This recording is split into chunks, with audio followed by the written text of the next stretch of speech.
Radio Ebenezer todo la lɔlɔawo medogbe na mi le miaƒe tɔ Yesu Kristo ƒe ŋkɔa me ɖeke miaƒe metɔ ɖe exɔse be mia katã mi fɔ nyuie ye da akpe ne Mawu be egana miagbe lãmesẽ ʋaʋã be miegava emɔawo dzi be mia agasrɔ̃ Sabbath school me nyawo miele nusɔsrɔ̃ adrelia dzi le kɔsiɖa ya me esi ƒe tanya ne gblɔ be gɔmeɖo anyiwo na nyagblɔɖi gɔmeɖo anyiwo na nyagblɔɖi. Míaƒe kpikpisrɔ̃ gblɔa ele Ezaya ƒe agbalẽ etade kpikpi enyi. Eme nyawo gblɔ be tete mese Aƒetɔ la ƒe gbe. Wogblɔ bena ame ka madɔ eye ame ka ayi na mi. Tete megblɔ bena nyee nye si dɔm. Amen. Amen. Amen. Yo miele mia nɔvi adugu kɔku ayete ƒe ŋkɔ sem eye le mɔɖaŋudɔ ƒe nɔvi tete Joel ele asi tem ɖe emɔawo dzi. Gbɔnya afia hadɔwɔla nyewo gasɔgbe be woagaɖe nusɔsrɔ̃ ya me na mi nyuie ale be hamemega Kristiawoe zɔe. Yo. Eke aƒeme aɖe. Aƒeme fɔn. Enyi tsɔe ma. Mitsɔlɔ le ko miagbɔ aɖe. Amia hã mi fɔn. Yo. Akpe kaka. Akpe ne Mawu. Nɔvi le hɔn. Ɖeko aƒeme ɖe. Aƒeme fɔn. Menyi tsɔe ma. Dɔnyi sɔe. Ɖeko miagbɔ aɖe. O mia hã mi fɔn. Mi le subɔsubɔ dia. Mi le dzi kple Mawu ƒe alɔdolo. Famille aɖe. Famille afɔ kaŋkpe. Akpe na ma o. Yo toɖolawo nusɔsrɔ̃ adrelia ne míele ŋku ɖe ŋutia míakpɔ be míaƒe kɔtea ƒe nusɔsrɔ̃ ale Mawu dzi be yeanɔ yeƒe dukɔ domea eye srɔ̃ míele kɔa míagake ɖe ŋuti le nusɔsrɔ̃ adrelia ya me ale Yehowa Mawu le agbagba dze be amegbetɔ nenɔ yeƒe kpɔkplɔ te megbetɔ nelɔ̃ ne wòaxɔe be yeanye kplɔla nɛ. Míagale ŋku ɖe ŋu le ɖeke ƒe nusɔsrɔ̃ adrelia me kɔa nye biabia ye nye gbãtɔa be eka yi ame asɔgbe na dɔtsɔtsɔ ne Mawu hafi míage ɖe enya yawo me nyuia míabia tso nɔvi le si be wòado gbe ɖa na mí. Yehowa mía Mawu kudo mía lɔ̃la mía ɖela mía nudzɔla míeda akpe nɔ míedo ɖe dzi ɖe asinukpɔkpɔ nyuietɔ sia ke su mía si be míanɔ woafɔ nu. Zale si ke afi ame eve kple ame etɔ̃ lea wo gbogbo kɔkɔ le woabe titina ta va nɔ titina kaƒoƒo ya na mi be nafia mi nu eye nadzra míabe dziwo ɖo be no gẽ ɖe mea no nyi anyigba nyuietɔ ke sẽna ku geɖewo heviwo va bena ɖe te le Yesu ƒe ŋkɔ me. Amen. Amen. Hamemega Kristia eka yi ame ate sɔgbe be yeatsɔ dɔ ne Mawu. Yo meda akpe na biabia eka yi ame ate sɔgbe be asɔ dɔ na Mawu. Míakpɔ nyagblɔɖila Ezaya ƒe kpɔɖenu. Le ebe agbalẽ be etama de Ezaya ƒe agbalẽ etama de kpikpi gbãsɔ yi ame nyilia nyale nya si be leke le ƒe si me fia Uzia ku la mekpɔ Aƒetɔ la bɔbɔ nɔ fiazikpui kɔkɔ gã aɖe dzi eye eƒe awuto gayɔ gbedoxɔ la tam. Serafiwo le etame wo dome ɖe sia ɖe to aʋala ade wotsɔ ame eve tsɔ ŋkume wotsɔ eve tsɔ afɔ eye wotsɔ wo ame eve le dzodzomee eye wodo ɣli ɖo ɖe wo nɔewo gblɔ bena kɔkɔe kɔkɔe kɔkɔe enye Yehowa Zebot eƒe ŋutikɔkɔe yɔ anyigba blibo la dzi. Ɣlidola la ƒe gbe na ekpewo ƒe agunuʋuʋu eye dzudzɔ yɔ xɔ la tam. Tete megblɔ be alele evɔ nam elabena ame nuyi makɔmakɔ menye eye mele dukɔ si ƒe nuyi mekɔ la dome elabena nye ŋkuwo kpɔ fia Yehowa Zebot. Tete serafiwo dometɔ ɖeka dzo va gbɔnye eye wòlé kpe xɔdzo hẽ si wotsɔ ɖe le vɔsamlekpui me la ɖe asi eye wòtsɔe lili nu na gblɔ bena kpɔ ɖa esia ka nuyi wo nu na wò wo vodadawo ɖe ɖa eye wolé avu wò nu vɔ̃wo. Tete mese Aƒetɔ la ƒe gbewo gblɔ bena ame ka madɔ eye ame ka ayi na mi. Tete megblɔ bena nyee nye si dɔm. Amen. Amen. Ne míaɖo biabia wa ŋutia gake me míla xɔ ɖeɖefia ku ɖe ame ke ne le dɔ mía ŋutia game dɔsɔsɔ na Mawu la bɔbɔ na mí.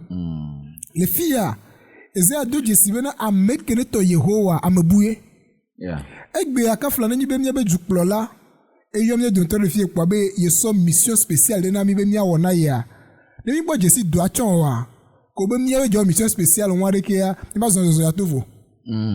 Ya teƒe. Míava zɔ ya to vo. Míadzi be míanya be míawo ye dukplɔla sɔ dɔ ya na. Ne kɔme ŋgba se tsɔ míato míaƒo ga le kɔ ame be dɔtsɔla mi nye ne président. Ɔgbɔ ke nyi be ame ke ame anyia. Mi dzesi mi kpɔ kɔkɔme kele sia ela wo bena mi la di be míawɔ dɔ wa va le fia enu ke ne dzɔ ɖe Ezaya dzi enyi bena leke be se mo ben ko sa leke be kpona ma odua etovu azon ekpo be ame ya amebuye fifi okpo kokudo ma wodo gozere karekia yebe nono me gbegblea eze Yeah. eye wodoli be evon na evon ego nyi be na de nyatepe mo se glo be na de America ma te kpo mawu la ganu agbo eze doje sibe na yemu je le nu ke kpo yemu je la gbanu agbo ifi ya ke kpo be no menene ma un to ke gbajo $, o so pe le fo sabe pe di va sire be nu ke tutu le nyi ku khelo kudo ma u do me ya o dejo le gobu me ya ma u dra ezaya do ifi ya ke mo le bien se me ke ya doma ekpo be eyeke ne je ne kuwa o venu o ko de agbea e so gbogbo ne do yi egbea ni le so do na ma parce que mi nyan ke tie ma wo yo mi lo mi nyan ke ma wo na mi o mi nyan me veve ke so ko re mi aji o mi nyan ble popo ke wo na mi o na be na lo me kele na ma wo ma me pe me tito o pe a voi ne mi doje si ne mi so apostole Paul to so be pore nu a Paul ke ne ni nu fiara gan wa e bro na Timothée le Timothée wa gbale gbanto e tagbe pe me yo ato me na de nyatepe nye wo nye e wo jebe wa ko kembe na Kristo Yesu va hehia me nous vont leur déguer à monsieur de mener gantole Paul bele nous vont leur de mener gantoa ta ele podo que si vera amen veve ma wo na e do esi apostole nene e gbere mi pomere ko nene wa ma te so dona ma wo mi o ya amen veve potia ye ma wo na mi be mi apompo le bon kodi ma wo amunyi mi agbonu e be ni o ma wo dolo le do libena de kokwe nye Yehowa enya wa kule bla bla skabe mawa etufu na no pata mi ati so kunu ko va mawa kenye hihi akatambe wala ebe meke ya doma le nyatepe juzi mi na no bene domya kata Nyatepe lo voi manene tete bene do ramama ga akpe kaka ne mi kplo nya doa efia be ejebe amene ji mawu be yakpo ne zia lesi mawu ededo kwifion yakwa on to ha na nyame yi on to nenye anyame yi de do ku ha fia ya eye fifia na deje si ame fo me vi nenye ne ku hi o nye na obe mata cho do ne ma o gale gbe soso bo adida ne ma wo le ora ye te de ne da pola pose ka bena ye nyi fendo e o apostle Paul bena de ye nyi fendo tronsu bola o yuda to ego bena enu ke ma wo ne a mate zipire di o de fion ko bo wa be nu ko pata e fion na be ye ko de fion me de fion sugbon ale gbegbe bena e be nyi fendo amo ne mo gblan wa ma la bi di de la bena ma ko me gbegbe de di egbea mi mi kwesi bena e doke mi le wa mi te me nseme ye e ga kle se te me nseme nana kle se te me nseme e na mi le zena ma wo mi garo mo mi jina kafu twa mo gbo ba mo ne no mi adon reji wa no mi na mi kwa chukarajo e vo do anu anyi la awo do anu anyi ni mi jisi ameke ma wonia mi o toro no de kukure nya so do ne mo mo no dia me ke ado yo akpe kaka amama ga Christian no vileon je ma so vide so pe ha me fu Christian to la glombe le nyatepe me ameke do go ma wa ibe po Yehowa ma o be nti kokwe alo ebe ganyenya eye be jibe ya je ma wanwa ekpo na ebe gbolo nyenye eye ne kpo ebe gbolo nyenye voa ekpo na be yemu jeu walisi be ke Yehowa ma o be jije nyi be ya no kadodo me kudo mi amegbe towa ina be gbato drana mi do zere kabe yatema no kadodo me kudo ye ne mi adegbe pan ebe nya le nyatepe me a Isaiah matem akpo Yehowa ma o ibe la ba poto no agbe o no ti ke be kpo ya glon be alele egbe le gun bubu me a ye kpo nu ke matem akpo le mi adegbe o me mi gbon na be mi pe nu alo me kuvo alo ye kuvo Yehowa ma o ena sinu popo Isaiah be ni no me nwe toke me be la te so dona e enu anti ke be bi e be na de mekai adon e bi o be mekai adon ma Isaiah sogbe mi o te egbe ade mi matem asusu be egbe mi awe nyi dadi alo mi awe nyi ha me fofo gan mi awe nyi ameko deblibo vo ye mi la susu be ma wo le mi aba gbe me no be le po be ye be de Yesu po a ke won ma wo mo la gbe o me e be ameke gbo ma wo le a e dona jisi be gbolo nyenye nu anti be sone do kwe dona e ba si me gase kan be nu keleke ne game nu va ke no po be ya fi ke be le ya ye wa mo kata ye wa mo kwa gan me e wenyi ameke gun so wa e wenyi ameke gin so wa ta mi adu e jisi le fi be so gare be nyina mi abe Kristo to ni ne a ne game ye mi be le po le mi ado ku si be mi be je pa mi be ma wo mu le mi agbo fi ke ma wo le a funu e mi pona be mi o mi nya mere pe lo yo akpe kaka le nu hehlamea kerubiwo be nya ɖe dze le me ke nye kerubi egɔme ɖe Dakpe. Ze gbãtɔ ko wodza gblɔ nyagbe kerubi le Bibla mea, Mose ba gbalẽ me. Le Mose ba gbalẽ gbãtɔ, agbalẽ ke dze Bibla gɔmea, eye wozã nyagbe kerubi le. Eye mi la kpɔe le Mose ba gbalẽ gbãtɔ tatɔn, so kuikui bla vevɔ vea ke nsɔ yi. Fi ke wo gblɔ le be, eye Yehowa Mawu gblɔ be, kpɔɖa amezun si gbe mía dometɔ ɖeka ene, eye wònya nyui kple vɔ̃. Kebe wòagado asi ɖa agbe agbetia hã pe ɖe aɖu eye wòanɔ agbe ɖoɖoɖo la, Yehowa Mawu ɖe ame ɖa tso Eɖenbɔ la me be ne wòaŋlɔ anyigba si me woɖee tsoe. Tete wonya ame la eye wòna kerubiwo tsɔ yi si trɔa eɖokui eye wòklẽna abe dzo ƒe aɖe ene la ɖanɔ Eɖenbɔ la ƒe yedzeƒe gome bena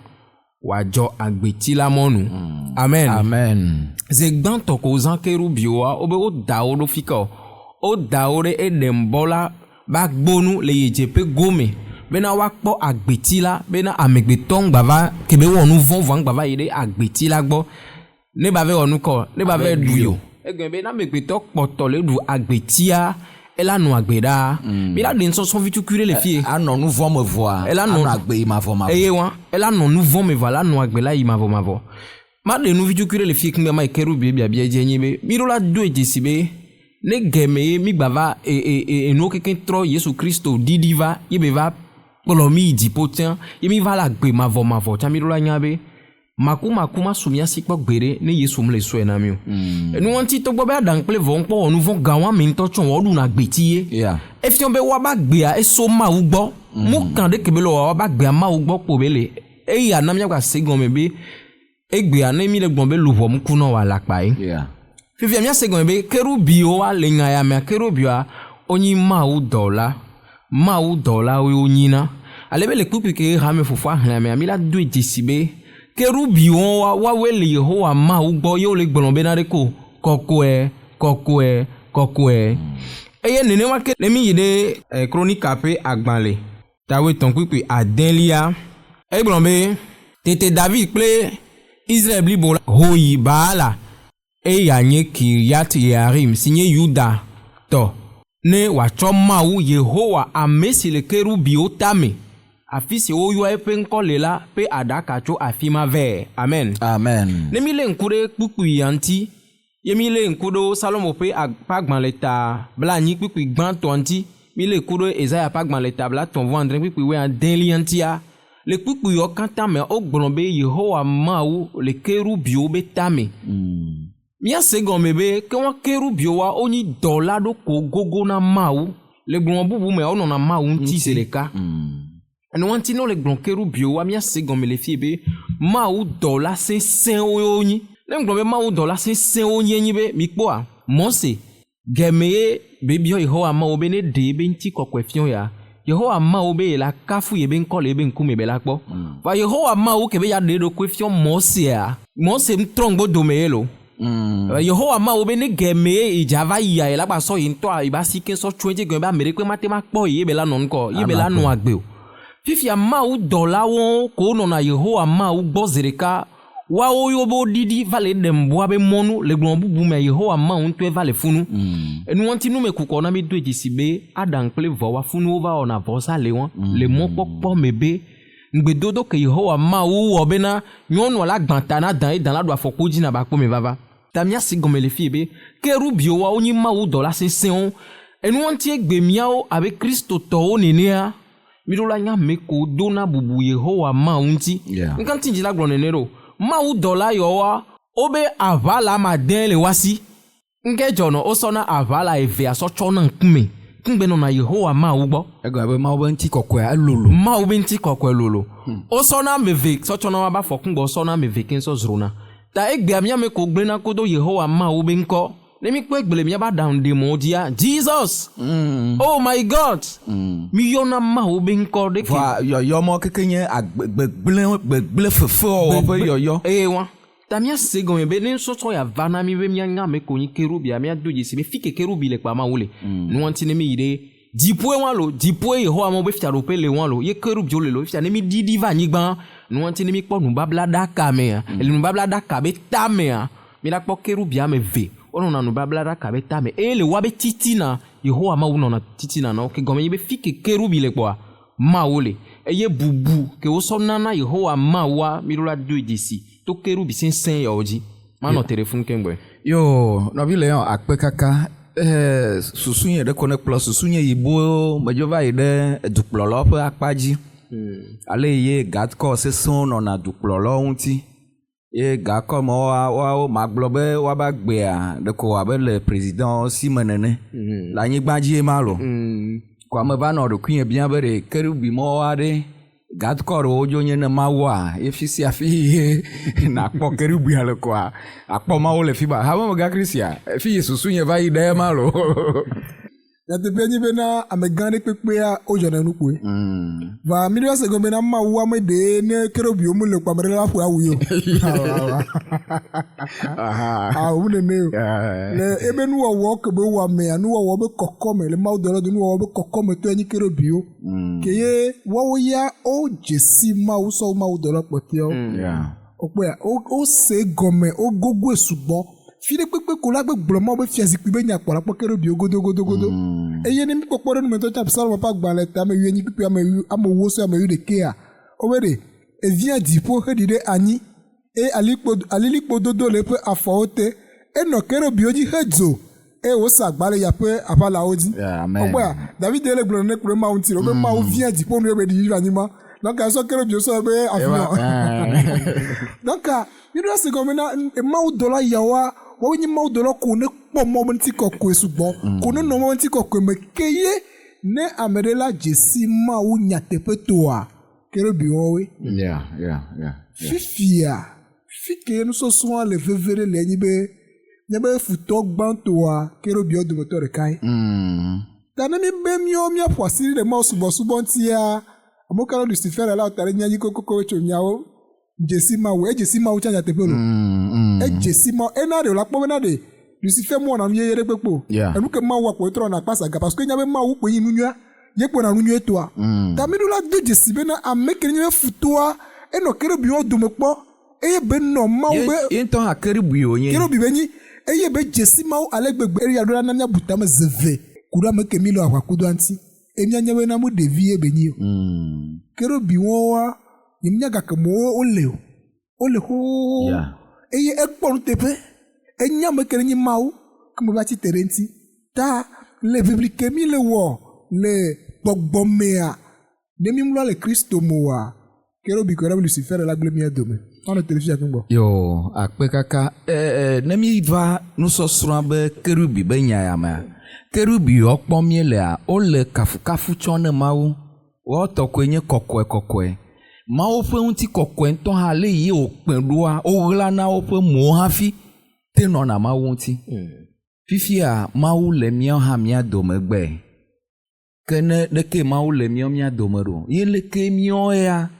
mí le Mawu ƒe ŋuti kɔkɔe ma ŋuti dɔ wɔm ɖo ame megakri sia yo meda kpe alo Mawu mele mía dome Mawu le mía dome ke ŋgɔ ma gblɔ Mawu le mía dome be nya ɖe ko pompo fia be kerubiwo le sɔ kafukafu na Mawu wo le gblɔ kɔkɔe womlɔ na kɔkɔe se ɖeke mi le gblɔ le fie neno eha yewo dzina eha yewo dzina ye pastor be tɔ ebe xɔ ɖeɖefia kpɔ be ɖokpo se ha wa ebe wo be ha ɖe kpekpe le anyigba dzi sɔ ku do ha wa nɔvi lɔlɔtɔwo fifia hadzilawo ko ni kerubia wobe tatɔe nye Lucifer fifia eye gbea mi le di ha n'importe comment be mi sɔ kafu Mawu nenyi be míabe futoa hadzila ebe nyia ne ende le ke mía dza ele me sugbɔ nye hadzidzi egbe be ya nya ha ko dzina sɔ kafu na Mawu enya ɖe ko la dzina sɔ kafu Mawu enya ɖe ke no trɔ ɖe ke tsã gba kafu Mawu wakɔ do vloe voa egbea mi kpɔ ke mi le kudo hadzidzi ɖa egbea mi le dzi ha mi bo be kɔm be mía dzi ha ko eye mu kan le ke Mawu gblɔ be ne wɔ lo le ke dro ye sese ɖe na mo ɖoa ne mi dzi be mía dzi ha wa le kpɔe mi ɖo la kpɔ nyuie le funu ŋutɔ elabe futo ame ke ŋuti te mía ti ahadzi la ga ɖeka eye nye ahadzi so ame sia ame ta funu veve ɖe na fisia si be ɖe ko gblɔ ne Mawu le mía domea ne mi sɔ Israelviwo le ke ye Mawu kplɔ le gbea dzi ɖo ele kplɔ kudo alilikpo le ŋdɔ me eye kudo ezo le examen no be do afi de fi kali le no tere po bo camper nyer ko maglo fe gba ego ebe wa di anyi re fi ma wa di anyi te pe wa fi si no di anyi te pe wa to me wie vewa opo na pule agbodo ke mo se wanti amame tono na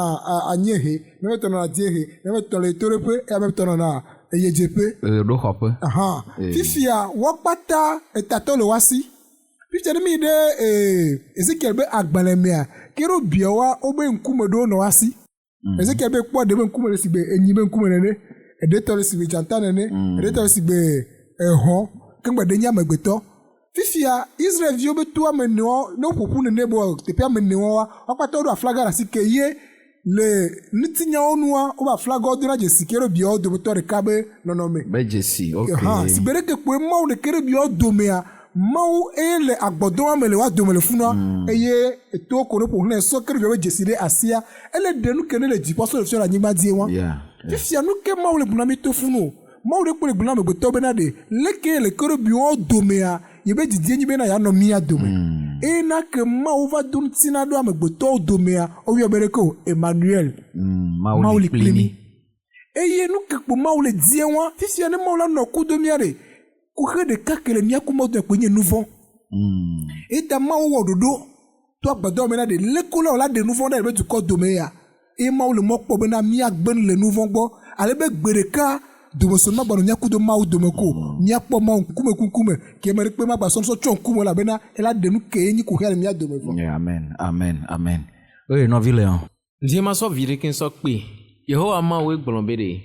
no wa agbado na ene ya no nyame ma wu ke mi le subo enga be ma wu ti ngo enyi lo enga be ye do fonfon enga ba me pe to mate ma po yo va Yehowa ma wu be lonlon elolo wa legbegbe mi pa le mo se be ntinya me egbon be ne va ya into la gba so e ba ti so 20 enga be yin elolo wu yen enye ke le gbon nya wa lolo wu yen tan Yehowa ma wu di be ya no Israel yo titi ni wo enya ma lolo wu a asia hare asia ha o chocho ga cho me gere ta lolo wu enga me na mle kupia mu de na mle ku de se na nti nu jojo anti ame anto na ba ifa asia wa cho ji wa nya wi ore ekpe wo me kwa Yehowa ma wu e di be ya no amu bi titi na Israel yo bi titi na eye amere pe matema no Yehowa ma wu gbo emi pore ko wa agbado achanduwa ni gemu le gbe dada po yo wa de ani le afide ya o pe gbo be na ke be yin be to eve onya o ma ton no enu agbado abe ego ne a oji ale be Yehowa ma oji be wa tema no egbo fia wa gbo Yehowa wa be Yehowa ma wo gbo no ela he mo no be wa no agbekejuru we enu won ti mi o ta mi lo la sigon me gbebe ne egbe mi le po Yehowa ma wo le mi ba gbe mu wa ma wo gbo be so ni on to gbo jo egbe be Yehowa ya jibe ya no Israel vi o gbo fifia ke be yin be wo ta nya me ke ma wo yin kokwe to be yin ya ne won to po be yo ba gbe mu je wa o ma ten kogo Yehowa ma wo ne won tle mi le mo se ba gban le ton li amira po se de vovo ke Yehowa ma on Israel vi o de ke o la te ma wodo yo la te ma no yi gbo kokoko a nyon cha mi do la do je se gbere ne be abi Kristo to ko mi ne na yi de va ye mi le do je se le bien ba gbe be le se be ga me ke mi le fifi je fi ami da ya keke se ne pepe ngba le mi aso mi gbojo gbe do ra mi ngba tele we o Bible mi tele hlon mi tele tindo le gbon bu me pa mi tele no agbese Kristo to ni wa mi do la do je se mi jo le ma wa gbo enya be fiare susu ye yibo le nya be gbedo ho me no mawu yin mawu imi le popon fia be kerubi owa o chona nu emu hafi no na mawu magbo efia be bubu de dere na nanyi eyo bubu de jene mawu ko mio mia be gbedo ho me fia kwa mia va no mawu ma be nkume mia fu TikTok mia i Facebook mia ide YouTube mia no portable be onti dowon mia medo wa na yi meye mawu ba me gbo no to enya yi mia se medo ji kwa mia danro ayi aro me fin kaka ngolo be mia ro kwile ko keke me ele nyonu me ele ntuma ele de fio me kwa mi kwa ga jo zuma wo be nkume ma mi ele a edefue no medo ga yi me mawu ba me gbo no do ji a yi ma me mia no je do le mia no ne odo me ma afokpa ya ni ne play awu ya re afo ya re asiare le ko yido do aɖe leke kple tɔ míanɔ numɔ katã wɔm le gbedoxɔa me kɔa ede mía dzi fia edze mía gbugbɔ le ŋku ɖe ŋu fifia kerubiwo míagblɔ be woya wole subɔsubɔ tsɔ ne Mawu gake ɖea be ya ye matsɔ subɔsubɔ ne Mawu hame me ga Kristi ye dzi na me yo me da eye míatsɔ wu egbatɔa le sigbere ke nufiafia be gɔmedzedze alo ta nyagblɔ bena nyagblɔɖi be gɔme ɖo anyia mi ɖo ase gɔme bena kerubi abe tsitre titi ɖe Mawu ŋutia ekpo nyi enuko kpata ne he nyagblɔɖiwo kpata va gbea ke tsitre ɖe Mawu ŋutia emawo be ke ne ke nua dza wo nu ɖo ya ekpo nyi nyagblɔɖia ta mi ɖo anya ɖe ke be tsitre ɖe Mawu ŋuti ɖo ŋuti susu ke be wa ne mi ɖe Ezekiel be agbalẽ ta blaeve-vɔ-nyi kpikpui ame 14 sɔ yi ame 18 wo ƒom na mi ku ɖe kerubi ŋuti ke ne nyi Lucifer wobe enye kerubi keke aʋala me metsɔ ɖo mawo ƒe to kɔkɔe la dzi ene zɔ dzokpewo dome du ƒe menɔ wo zɔzɔme nu tso gbe si gbe wowɔ o va se ɖe esime wokpɔ nu madzɔmadzɔ le nuwo le wo asitsatsa gbogbowo ta netsɔ nu vɔ̃ɖi wɔwɔ yɔ ɖokuiwo mee eye nezu nu vɔ̃ wɔla eya ta menya wo ɖa le Mawu ƒe to kɔkɔe la dzi eye metrɔ le dzokpeawo dome wo kerubi si keke aʋala me amen le fia wole ɖe nu ke va dzɔ afiɔ mi wobe ɖe Lucifera edu ƒe be nu ŋuti o ede blibo kaka o ma kpɔ afi ɖe kpekpe ke la gblɔ be fia mu nyɔ o ma kpɔ le ŋuti o le gobu mea ne ɖe ke Mawu la te wɔ Mawu a Lucifera nye Mawu Mawu be nuwɔwɔ kaka ke Mawu ŋutɔ la gbɔ ka be ye wɔ ŋutɔ anye Lucifer be kɔkɔme nuwɔwɔ be kɔkɔme fifia wobe enɔ blibo dede me kaka va se ɖe gakeme wo va kpɔ nu madzɔmadzɔ le gbɔ kpɔa ne mi eze agbalẽ tame 14 mea mina kpɔ nu ke va dzɔ le ɖeka dzi abe dzime eva le kpɔ ɖokui be leke ye nyo ɖoa wo la subɔ esi gbe Mawu nene fifia gblɔna koko bena ɖe wa subɔ alo Mawu ŋutɔ ne subɔ ye hã ye tutue wa fifia gblɔna koko bena menye nu vɔ ke be wɔa ye ŋuti Mawu nye ɖo va ne mi le nɔnyi na mi la kpɔ be ɖe ko le wo asitsatsa gbogbowo ta ne tsɔ nu vɔ̃ɖi wɔwɔ yɔ ɖokuiwo mee eye ne zu nu vɔ̃ wɔla kpɔa Mawu ke ne wɔ Mawu dɔ lɔ be sɔ vovo alo tiatia be nana sɔ na wa enya be tiatia be nana afɔku ɖe le ŋuti ke nyi ba te sɔ tia vɔ eye Mawu sɔgbe bena ne wotia vɔa yawɔ enu ke la te wɔa ena azikpe ke dzi Mawu le ame nuve zikpui va nu ke ne dzɔ Lucifer dzi enye bena ɖe okpɔa Biblia be Mawu nye lɔlɔ lɔlɔ nyi adi ame nɔvitɔ enye sedi wɔwɔ adi nɔvia tɔ va enu ke titere Mawu ŋuti zi ɖeka ye nye nu vɔ nyi adi ame ɖokui tɔ tɔnye ko ne nyo fifia so kaka gbeɖegbe mɔ fia ɖoƒe mea lɔlɔ kpoe le adi ame nɔvitɔ wa ɖeka dzi agbe ɖeka kpoa eva le di ye ŋutɔ tɔ yo be awo la enu wa ɖe mo hena nyɔna ɖe kpekpe va nɔ tɔte ne be nua ebe awo ɔkpoa ebe awo eva zu nu vɔ la eva lɔ le ne be principa eye egbea eƒe na mebotɔ me keke ale bena ɖokpo la trɔ dzi me ke ŋgbala dzi nɔviwo tɔ n'omu trɔ dzi moa wotɔ ɖokui tɔ kplɔ la dzi anyigba ke dzi mi le efia me vɔ le kplɔ mi soit Mawu le kplɔ ye wole ɖe be de sɔfia ke nye lɔlɔ lo alo abosan le kplɔ ye wole ɖe be de sɔfia ke nyi nye ŋutɔ ɖokui nye kpoe ɔkpoa nene nua dzɔ le dziƒoe wa ebe didi va ƒe ɖe amegbetɔwo me gbea ta Mawu le dzagbagba bena ɖe nɔnɔme wa ko na be nuvɔ ke nyi ɖokui tɔ didia ya ɖe le be viwo me elabe ɖo le dzi ɖokui tɔa ɖe o la gblẽ ɖokui dome o la wɔnu le zo me yo hamemegã akpe egbãtɔ hã míame yiwo ŋutɔ hã be mi nye kristotɔ vavɔ ŋutɔ hã tɔnye ko ne nyoa ebe agbe hã nɔ mi le efia be Lucifer ya alo kerubi ya ebe dɔwɔnawo va xɔ míabe agbe me ke nɔvi le menye ma okpɔ be ɖe mi ɖo la se nu ɖe gɔme ye nyi be ke Lucifer ke nyi kerubi keke aʋala me kpɔ Yehowa Mawu be ŋuti kɔkɔe wɔ nu vɔa wobe wonye le Yehowa Mawu be to kɔkɔea dzi fia ne mi yi ɖe nye ɖevia be agbalẽ ta 14 mea to kɔkɔe wa dzi alẽvia le kudo ame kowo wɔ tsatsa be yeadze Mawu yome le gblɔm bubu mea egbea ɖe mi ɖo la ble mia ɖokuiwo egbea ame ko nɔna gblɔm be Mawu ŋutɔe wɔ Satana Mawu mu wɔ Satana Lucifer kerubi la ye wɔ Lucifer wobe dzu ƒe nu ŋuti so gbe si gbewo yɔ va se ɖe gɛmɛ wokpɔ nu vɔ le gbɔ efiɔ be ame mi le yɔ be Satana egbea Yehowa Mawu wɔ Satana va ewɔ ame ke te blibo ke ŋusẽ le si be subɔ nɛ fifia egbea ne mi wɔ tiatia be Satana yewo mi adzea efiɔ be mi dze ame ke titere Yehowa Mawu ŋuti ayome le gblɔm bu me miatsa mi ti Mawu yome mi titere Mawu ŋuti wa fifia eto ke dzi wonya futoa li kenyi to kɔkɔea kedzi alẽvia kudo ame koe be kɔe be ʋu ɖe anyi na wo lea eto wa míawo tsã mi ma kpɔ gome le mi o enu ŋuti gba mi ɖo la do dzesi be Santana le wɔ ɖe sia ɖe be nu ke gẽ le ba si ma ma su mia si o enu ŋuti Santana dzo mi wɔn tɔsɔ ɖe va ya Santana edzo le xixia me lo edzo le fiawo dome fifia eva ɖo ma wo be dukɔa me. Ale be ne mi dzɔ tsi tsã mi le kpɔ Santana le funu. N gba le bɔ de nu o. N gba le bɔ de nu o. N gba me tsɔ. N gba le hu kpa mi o. Santana va le mia gbɔ. Eva le tsɔtsi me. Eva le tsɔtsi me. Enu ŋuti mi ɖo la dza. Efia subɔsubɔ yi ko dzi me wòle tso dziƒoa me koe ma xɔ me o gava le be yeaxɔ mawu be teƒea ko. Fi wo mawu yɔm lea yi hã yeagava fi ma. Eye wo. Na wa subɔ yi hã. Enu ŋuti Kristo tɔ ɖe sia ɖe ɖo la nya bena ɖe subɔsubɔ ƒomevi ve kpoe le eye subɔla ƒomevi ve kpoe le. Nenyi be wòle tsɔ ti voa wo ŋutɔ nya bena munyi le la subɔ mawa ye le subɔe hã wa terrain neutre mu le o. Egbe bena ɖe anyigba de ɖope ɖe kpekpe mu le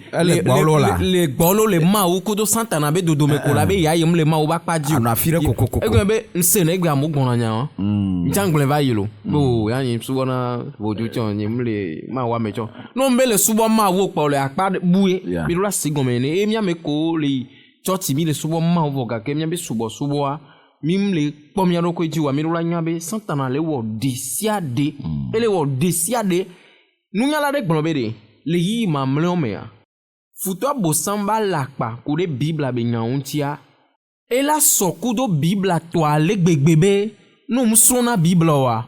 o ma te ma do dzesi o ta mi ɖo la nya be mi ɖo la nya vrai bie ke gbɔ xɔ ame la nya be egaya fo bie ya o la nya vrai bia ye enu ŋuti ɖevi ke ɖo pea ma tɔa no sɔ fo bie kudo vrai bie sɔ do alɔ me ne le ya gba ga ye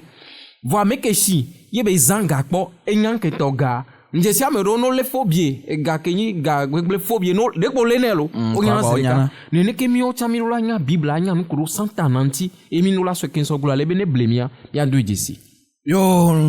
nɔvi le yɔ akpe kaka toɖola lɔlɔawo mieda akpe na mi be miekplɔ mia ɖo le nusɔsrɔ̃ adrelia ya me mi megaŋlɔ bo o lo ame ƒomevi ve koe le eye ame yi hã mia subɔa wo hã wole ve. Biabia nye be mawo subɔ ne lea egba ne nye be ame ɖewo ŋutɔ wɔ tsatsia bena yewoayi ɖe dzomavɔ megbe be fi ma yewo dzilawo hã wole yi ge ma tsatsia wowɔ ame ɖeke ma te xe mɔ na wo zi ale si wote ŋu wɔ tsatsia ma be yewoayi ɖe dzomavɔ me ko afia be agbemavɔ hã le ye amewo woate ŋu wɔ tsatsia yi ɖe me biabia nye be ɖe woya tsatsia ka woa ne le wɔwɔ tɔwoe nye be yeayi ɖe agbemavɔ me yi nenye mawu subɔsubɔ nyateƒe tɔa ele wo ŋutɔ gbɔ o ayi ɖe dzomavɔ mea ele wo ŋutɔ gbɔ o